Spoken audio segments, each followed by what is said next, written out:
Salud en Directo presenta.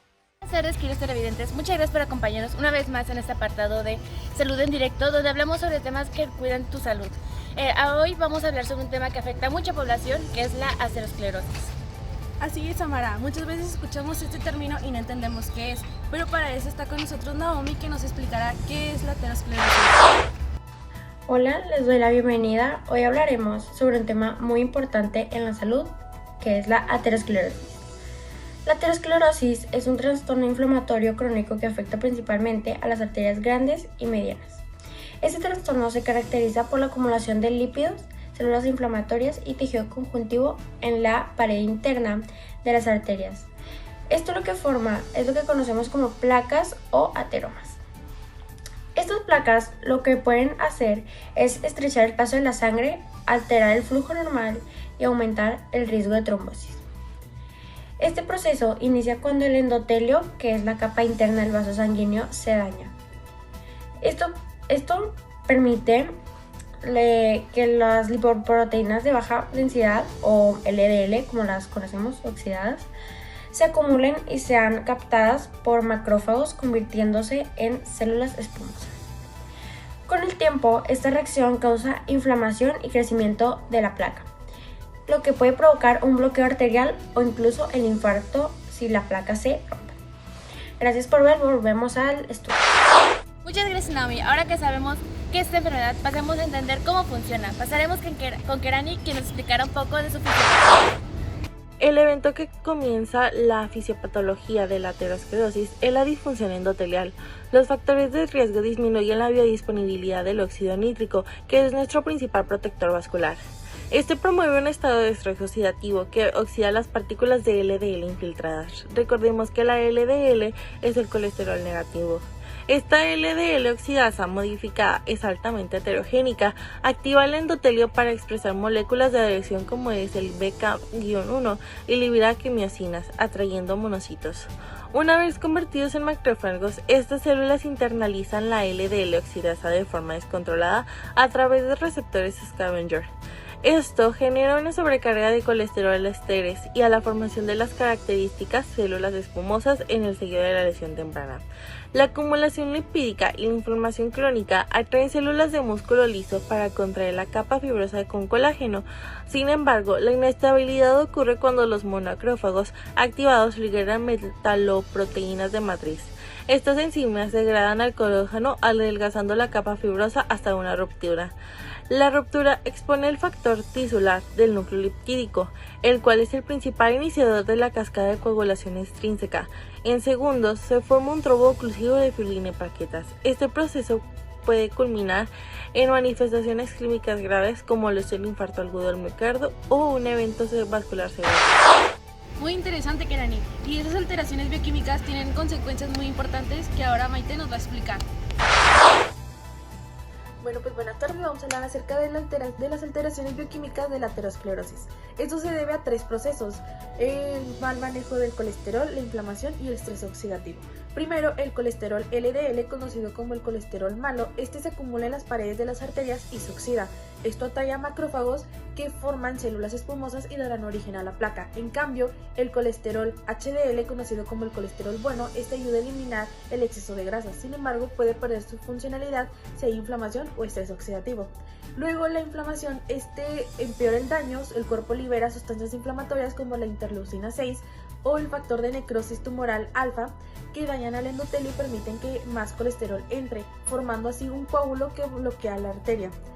Y por último tenemos lo que es el estrés oxidativo, que libera radicales libres que pues dañan al endotelio y se reduce lo que es el óxido nítrico, pues así favoreciendo a lo que es los coágulos que se forman, que bloquean la arteria. Y pues esto da origen a distintas enfermedades. Y pues eso sería todo, así que pues volvemos a la historia. Sin duda es algo que puede poner en riesgo la vida, pero hay factores de riesgo que debemos tener en cuenta. Nuestra compañera Samara nos hablará más al respecto. Muchas gracias. Ahora ya que sabemos que la aterosclerosis es la acumulación de colesterol LDL, o mejor conocido como colesterol malo, en las placas del corazón, podemos tener factores de riesgo que nos agravian esta situación y empeoran nuestra condición. por lo que tenemos que tenerlos en cuenta. Los más comunes es tener colesterol y triglicéridos altos, sufrir de diabetes, tener sobrepeso u obesidad o incluso tener la presión alta, asimismo como tener antecedentes familiares. Todos estos son factores que debemos de tener a consideración para poder controlar mejor la enfermedad. Asimismo, estas si no se identifican al tiempo pueden agraviar o incluso condicionar a un estado más crítico de la enfermedad, por lo que es esencial conocer los factores a los que nos estamos arriesgando, ya que son factores de riesgo no podemos controlarlo desde el inicio, ya que son cosas que no están bajo nuestro control propiamente o que ya pasó el tiempo determinado para poder controlarlo, por lo cual es necesario acudir con el médico. Y para poder tratarla a tiempo es necesario un buen diagnóstico. Rebeca nos explica cómo se detecta. Por supuesto que sí, Maite. La detención de la arteriosclerosis se realiza en varias fases para poder llegar a un diagnóstico acertado. La primera fase es la historia clínica. Aquí se evalúan los factores de riesgo principales como obesidad, tabaquismo, sedentarismo y dieta hipercalórica. También se investigan antecedentes médicos como hipertensión, diabetes y los antecedentes familiares o hereditarios que puedan indicar alguna enfermedad cardiovascular. La segunda fase es el examen físico. En esta parte se realiza la medición de la tensión arterial y se calcula el índice de masa corporal, lo que nos permite identificar si existe riesgo relacionado al peso y a la presión sanguínea. La tercera fase de este diagnóstico son las pruebas de laboratorio. En estas se realiza un perfil lipídico completo, el cual incluye colesterol total, LDL, HDL y triglicéridos. También se mide la glucosa en la sangre para descartar resistencia a la insulina. Además, se puede medir la proteína C reactiva, que es un marcador de inflamación, y homocisteína, ya que niveles elevados aumentan el riesgo de aterosclerosis. Finalmente, se realizan pruebas complementarias.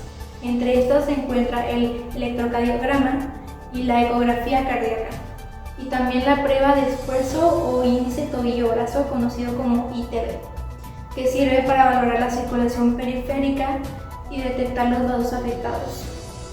Todas estas fases en conjunto permiten identificar de manera completa el estado del paciente y avanzar hacia un diagnóstico preciso de aterosclerosis. Hay tratamientos que pueden ayudar a controlar esta enfermedad y nuestra compañera Eugenia nos hablará más al respecto. Continuando con el tratamiento, este se organiza de acuerdo con la gravedad del caso. En primer lugar, se recomiendan las medidas preventivas y los cambios en el estilo de vida, como adoptar una dieta hipocalórica, reducir el sedentarismo mediante ejercicio o fisioterapia, y para las personas que fuman, pues la suspensión del tabaquismo. Después, es fundamental el control de los factores de riesgo, especialmente mantener bajo control la presión arterial y diabetes. Cuando estas medidas no son suficientes, se recurre al tratamiento farmacológico, que incluye el uso de estatinas para disminuir el colesterol LDL, además de antihipertensivos y antiagregantes plaquetarios como la aspirina.